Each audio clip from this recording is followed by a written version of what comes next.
Hello friends, आप सभी का स्वागत है इस क्लास में। आज जो हम क्लास लेके आए हैं वो मिक्स क्वेश्चन है रीजनिंग का। और कुछ ये सब किसी न किसी एग्ज़ाम में पूछे भी गए हैं। और हमको बताते चलेंगे कौन क्वेश्चन पूछा गया है, कौन क्वेश्चन नहीं पूछा गया है। तो आपको हम बता दें, ये जो कोडिंग और डिकोडिंग का क्वेश्चन है, ये जो कोडिंग और डिकोडिंग का क्वेश्चन है, ये इस बार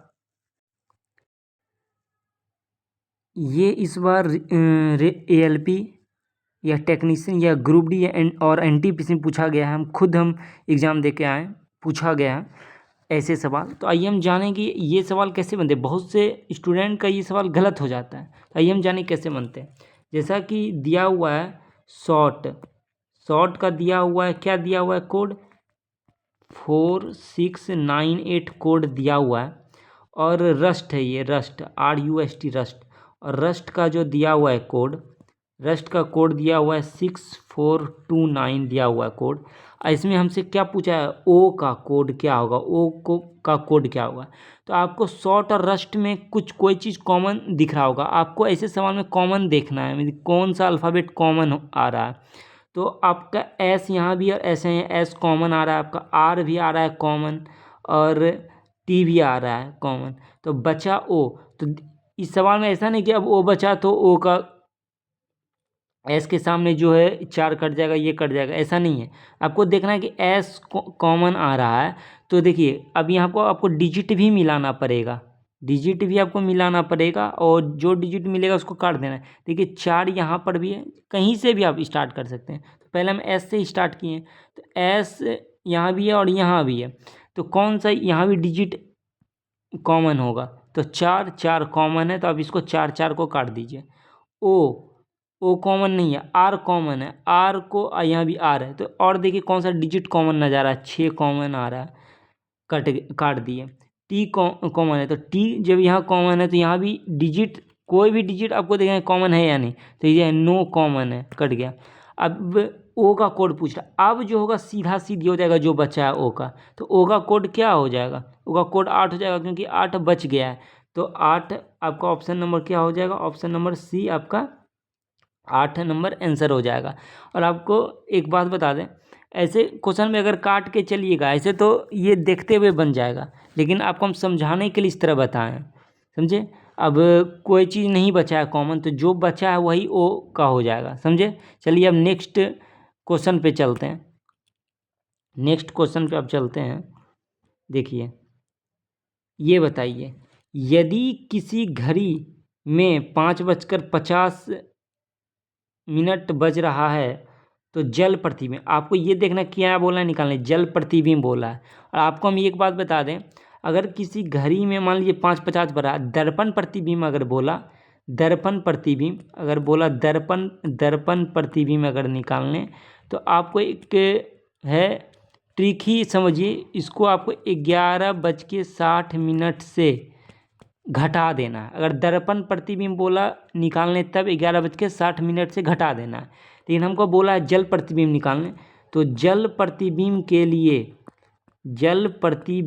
के लिए हमको 17:90 और नहीं तो 18:30 से घटाना है। आप बोलिएगा किससे घटाएंगे, तो आप देखिए 5:50, लेकिन मिनट अगर 30 से ज़्यादा हो गया तो 17:90 से घटाना है। जल प्रतिबिंब जब बोलेगा निकालने तब, याद रखिएगा, जल प्रतिबिंब जब बोलेगा निकालने तब, जब मिनट 30 मिनट से ज़्यादा हो गया तब 17:90 से घटाना है। अगर 30 मिनट या 30 मिनट से कम रहा तब 18:30 से घटाना है जल प्रतिबिंब निकालने में। तो आइए, हमको क्या बोला है निकालने, जल प्रतिबिंब हमको बोला है निकालने। जल प्रतिबिंब बोला है, तो देखिए 5:50 हो रहा है, मतलब कि 30 मिनट से ये ज़्यादा, यहाँ मिनट है, यहाँ 50 मिनट है, तो हम 18:30 से नहीं घटाएंगे, हम 70:90 से घटाएंगे। अगर 70:90 से घटाएंगे कितना को, 5:50 को, कितना होगा बताइए, 0, 9 में से 5 गया 4 हो जाएगा आपका, और 7 में 5 गया 2 और 1, 12 बज के हो जाएगा आपका 40 मिनट, 12 बज के कितना हो जाएगा, 40 मिनट हो जाएगा। ऑप्शन नंबर कितना है, बी है, ऑप्शन नंबर बी। तो याद रखिएगा, दर्पण प्रतिबिंब अगर पूछेगा तो 11:60 से घटाना है। जल प्रतिबिंब पूछेगा तो 17:90 और 18:30 पे घटाना है। लेकिन कब घटाना है? जब मिनट 30 से ज़्यादा रहे तो 17:90 से घटाना है, या 30 से कम रहे तो 18:30 से घटाना है। जैसा यहाँ 30 मिनट से ज़्यादा था, इसीलिए 17:90 से हम घटाएं हैं। तो आपको अच्छे से समझ में आया होगा। तो आइए हम आगे चलते हैं। देखिए, ये जो क्वेश्चन है डायरेक्शन एंड डिस्टेंस का क्वेश्चन है। तो बहुत सारे स्टूडेंट्स से आज भी ये सवाल नहीं बनता है डायरेक्शन एंड डिस्टेंस का। तो हम आइए देखते हैं ये सवाल कैसे बनता है। देखिए, आपको हम बता देते हैं ये सवाल आपसे किस तरह से बनेगा। तो देखिए, आपको पहले हम ये समझा देते हैं। ये जो है आपका, ये आपका हो गया ईस्ट, वेस्ट, नॉर्थ और ये साउथ। ठीक है, ईस्ट और साउथ मतलब पूरब और दक्षिण के बीच में है, तो ये हो जाएगा साउथ ईस्ट हो जाएगा। होगा या नहीं होगा बताइए। और फिर ये जो है नॉर्थ और ईस्ट के बीच में है, तो ये हो जाएगा नॉर्थ ईस्ट हो जाएगा। और ये डब्लू और वेस्ट के बीच में है, तो क्या होगा? नॉर्थ वेस्ट होगा या नहीं होगा बताइए? नॉर्थ वेस्ट होगा। और ये मेरा क्या है? साउथ और वेस्ट के बीच में है, तो क्या होगा? साउथ वेस्ट होगा या नहीं होगा बताइए? साउथ वेस्ट होगा।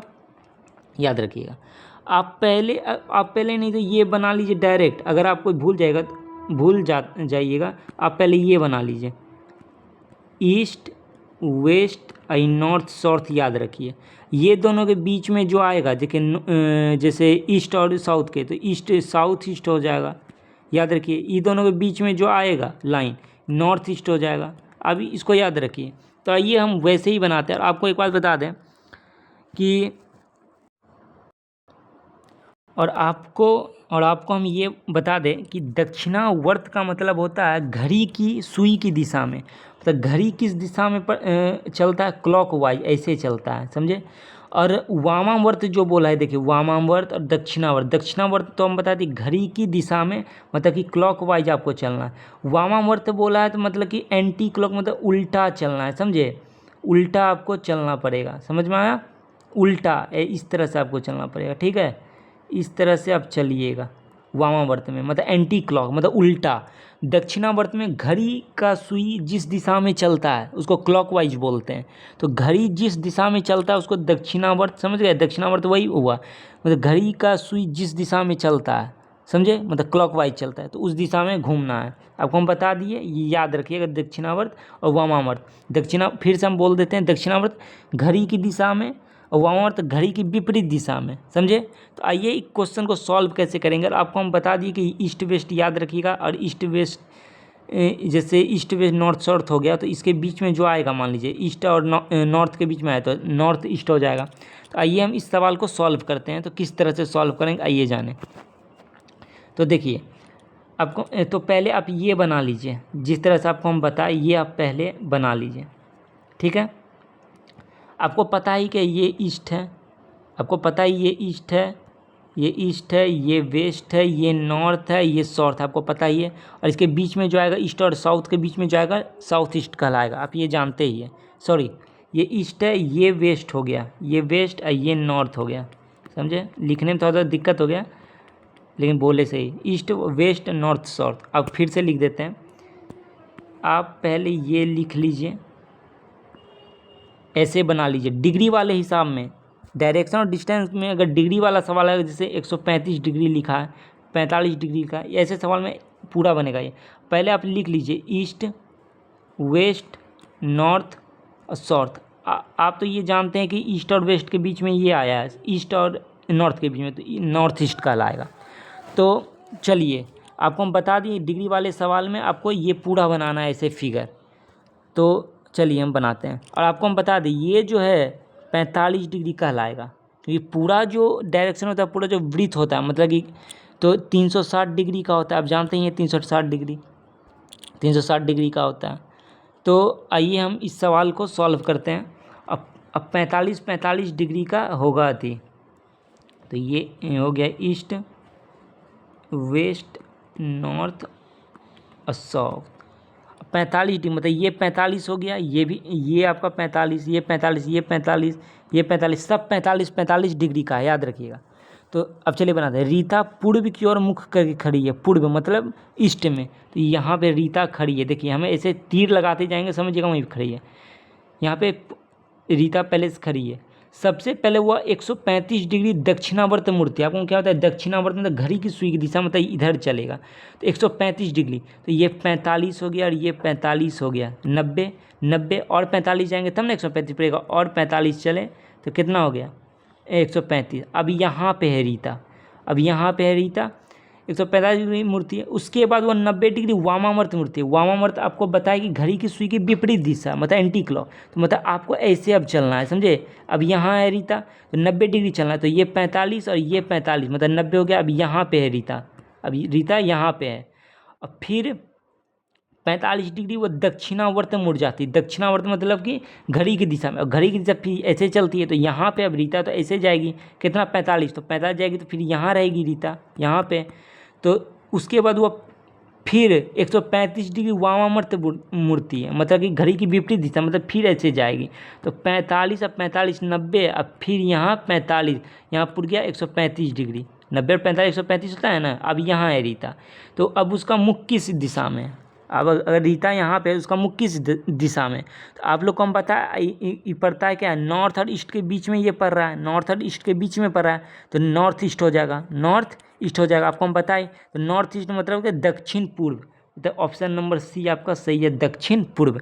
और आशा करते हैं कि आपको 100% समझ में आया होगा। नहीं समझ में आया तो फिर से वीडियो देखिए और अच्छे समझिए, 100% समझ में आया होगा। और आगे बहुत सारे ऐसे ट्रिक भी इसमें यूज होता है, और इससे जो बड़े बड़े हिसाब आएंगे जिसमें बोलते हैं 45 किलोमीटर दायां मुड़ता है, 5 किलोमीटर बायां मुड़ता है, फिर दायां बायां मुड़ता है 5 किलोमीटर, 8 किलोमीटर, इस तरह के सवाल में ट्रिक भी बनता है। नहीं तो आप इस तरह से भी बना सकते हैं, बायां मुड़ा, फिर यहाँ से बायां मुड़ा, फिर यहाँ से दायां मुड़ा, दायां मुड़ा, आप इस तरह से भी बना वो सवाल बनता है। लेकिन आपको हम ट्रिक की सहायता से अगली क्लास में आपको ज़रूर बताएंगे, आपको बहुत पसंद आएगा, और आपको 100% बोलते हैं कि आपको समझ में मेरा क्लास ज़रूर आएगा रीजनिंग में, और आपका 100 में 100% कन्फर्म रखिए, समझ में आना निश्चित है, समझे। तो मिलते हैं अगली क्लास में। थैंक